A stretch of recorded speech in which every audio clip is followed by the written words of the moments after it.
দেশটাকে বিক্রি করে দিয়েছে, সংবিধানটাকে ভেঙে দিয়েছে।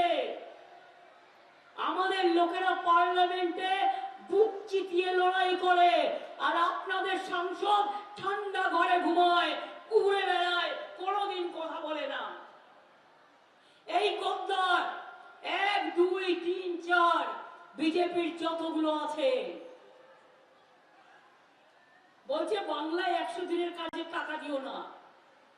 যে লোক বলে বাংলাকে বঞ্চিত করো, মানুষকে টাকা দিও না, 100 দিনের কাজ দিও না, সংখ্যালঘুদের বৃত্তি দিও না, ওবিসিদের টাকা দিও না, রাস্তাঘাটের টাকা দিও না, আবাস যোজনার টাকা দিও না, তাদের আপনারা ভোট দেবেন?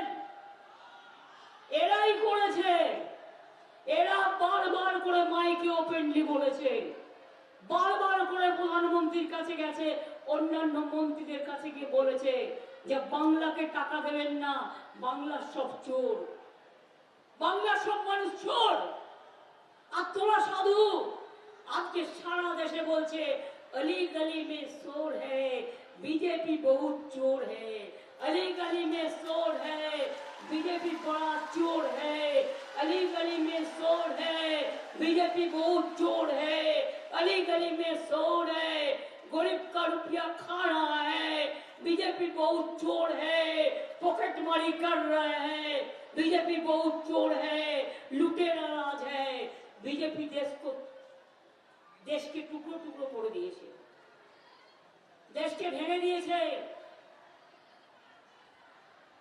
এরপর যদি ক্ষমতা আসে, দেশে আর কোনো নির্বাচন হবে না, মানুষের কোনো স্বাধীনতা থাকবে না, না ধর্মীয়, না অর্থনৈতিক, না রাজনৈতিক, না শিক্ষা, না সামাজিক, না সংস্কৃতি।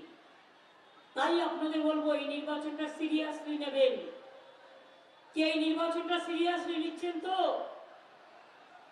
বাংলায় মনে রাখবেন, কংগ্রেস সিপিএম কে একটা ভোটও দেবেন না। কারণ সিপিএম আমি শুনেছি জলপাইগুড়িতেও আমাকে সাংবাদিকরা বলেছেন, বাড়ি বাড়ি গিয়ে বলেছে তোমাদের ভোটটা ফরওয়ার্ড ব্লককে দেবে না, ভোটটা দিয়ে দাও বিজেপিকে। তাদের আপনারা ভোট দেবেন? কংগ্রেসও তাই, শুধু ভোট কাটার জন্য দেখে দেখে দাঁড়িয়েছে। ভাবছে মুসলিম ভোটটা যদি ভাগ করা যায়, তাতে বিজেপি কংগ্রেসের, সিপিএম কংগ্রেসের ভোট নিয়ে আমরা যদি আবার জিতে যাই, একটা বিজেপি সিট জেতা মানে মনে রাখবেন বিজেপির সিট বাড়া, আর বিজেপির একটা সিট কমা মানে দিল্লিতে বিজেপি গভর্নমেন্ট চলে যাওয়া, বিদায় নেওয়া, পতন হওয়া।